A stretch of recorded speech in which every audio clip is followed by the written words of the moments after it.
สาวกของพระผู้มีพระภาคเจ้าหมู่ใดปฏิบัติตรงแล้วญาปฏิปันโนภะคะวะโตสาวกสังโฆ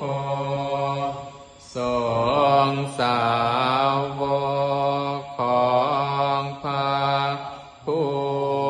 มีพระภาคเจ้าหมู่ใดปฏิบัติเพื่อรู้ธรรมเป็นเครื่องออกจากทุกข์แล้วสามีจิตปฏิปันโนภะคะวะโตสาวกสังโฆสงฆ์สาวกของพระผู้มีพระภาคเจ้า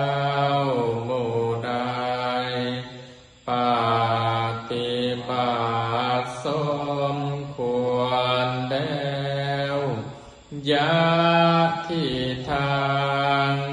ใด